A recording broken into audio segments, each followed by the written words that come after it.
about meal prep is really gathering all of the supplies that you need.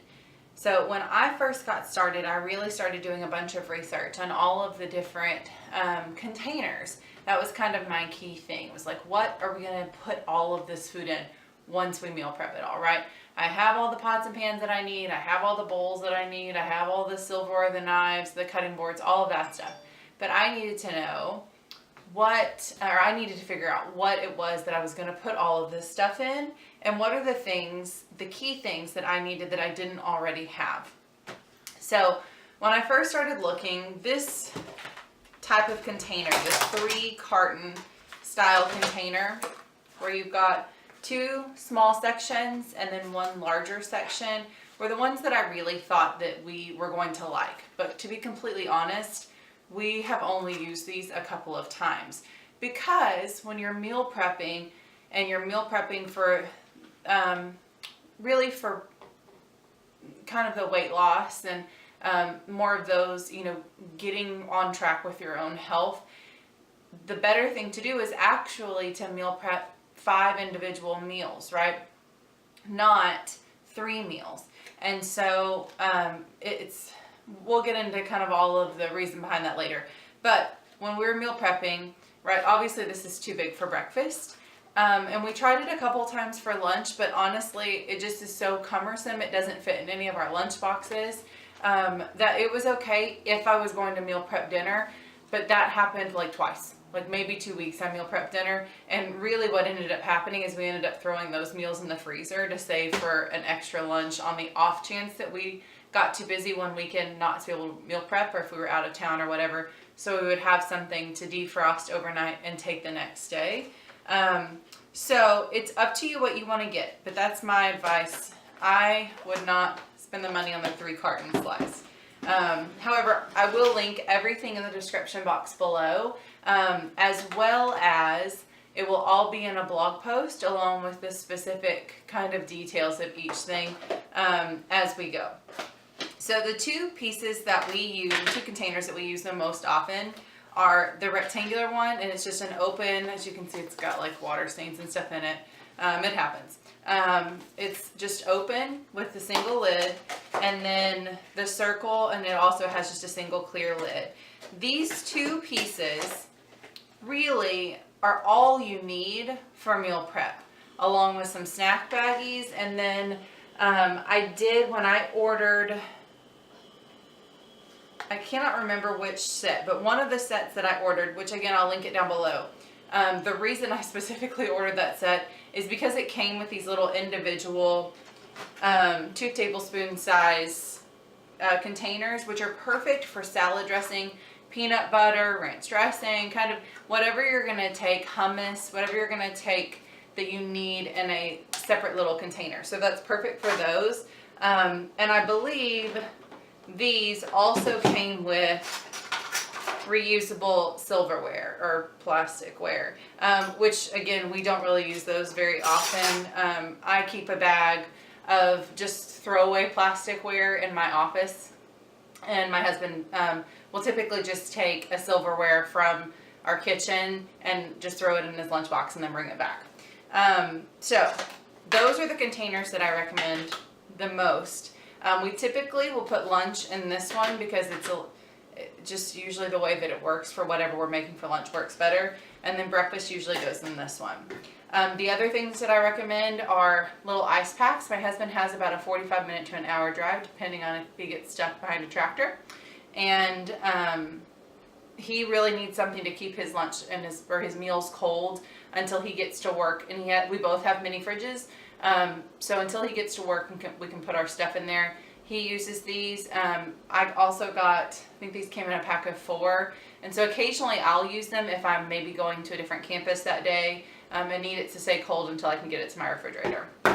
And then our daughter also uses those for her lunch. The other thing that I really recommend, first we'll talk about this, is you can get these anywhere nowadays, are the Arctic, Yeti, Ozark, whatever, the stainless steel cups. Specifically because if you're like me, you really like drinking water that's ice cold. And this will obviously, I'm sure you've heard about them all over the place, will keep your ice actually really cold throughout the day. So all I have to do is just add water to the ice. The other thing that we do is we add essential lemon oil to our water every morning. I can't drink water first thing in the morning. It makes me nauseous. And so that really helps to kind of alleviate some of that, and so that I can get water first thing in the morning. But with the essential oil, you can't put it in anything that is plastic. So it's got to be glass or metal. So that works out perfect. And if you're wondering where I got my decal, I'll link that down below as well. And then the other thing is a lunchbox. So this one I just got at Target back in the school season, but it was in like the aisle where all the lunch boxes are. So you can really find these anywhere. Any sports store has them. You can get them online, whatever. I just got one that was square. I like my husband's better, not the look of his, because it's very like typical man lunchbox. I like the style of mine, or the print on mine better. But mine, as you can see, it like open and closes like this. And so, see, when you close it, it kind of loses a lot of the space on top. And so these containers definitely do not fit in this lunchbox. But if I have breakfast and lunch in these, then I have to pack them in a certain order just to make everything fit. Like if I want to throw an apple in there, and depending on the size of the apple, I may not be able to fit it. So I do like the lunchbox itself, but again, any lunchbox will do. My husband has his right now because he's at work while I'm filming this. But his is just a rectangle shaped lunchbox that just zips open on top. If I can find both of those, I'll link them down below. If not, I'll take a picture of his. It'll be on the blog post. And by the way, the blog is ashleyndesigns.com. I am kind of revamping our blog at the moment. And so since we are no longer owning our house and renovating, I don't have as much design to do at this point in our lives. So anyway, the other thing that I would really recommend is a kitchen scale. This I got on Amazon. I believe it was like $10 or $15. Again, I'll link it down below. But it's really, really simple. So the way the kitchen scale works, it's going to be hard to do, kind of showing you this way, is that you just turn it on. So you've got the on switch. Once it comes on, there we go. Okay, so right now, stop. Okay, well, it's going to keep changing because it's standing straight up. But right now it's on ounces. You can change the unit by pressing the unit button. But all you do is you're going to have it setting flat, and then you lay whatever container that you're going to be weighing. So what I typically do is, instead of adding an extra container that I'm going to have to wash later, I use the containers from our meal prep meals. I'll lay it on there, and then you hit the same button as the power button. It says tar or tear, however you say that.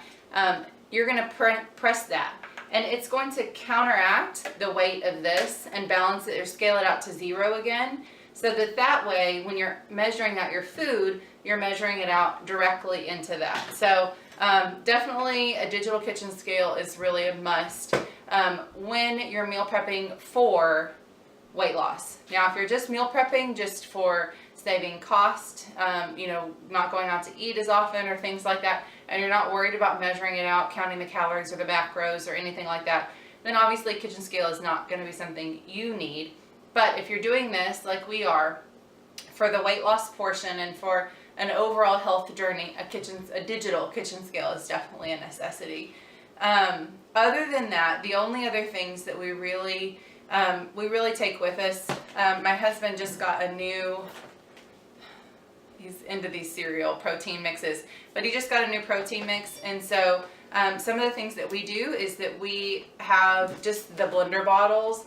I use my blender bottle. It stays in my gym bag. And then these are individual packs of BCAAs that Santa Claus brought my husband for him to try the different flavors. But I use my blender bottle for my BCAAs during workout, something we can talk about later.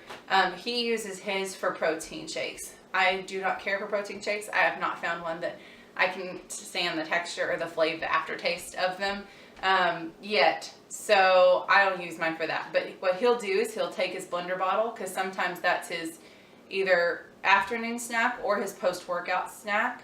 And he'll just go ahead and put the scoop of whatever protein powder he's putting in there, leave it in the blender bottle, and then just put the cap on it, no water, and out the door he goes. And then when he's ready to drink it, just adds water while he's at work. So that way he's not having to take his protein powder in a Ziploc baggie or in a container, or taking the entire box or bottle or container, whatever that it comes in, with him. He can just take the individual portion size, and then we just wash those in the dishwasher. By the way, all of these containers are reusable, they're microwavable, and they're dishwasher safe, not oven proof.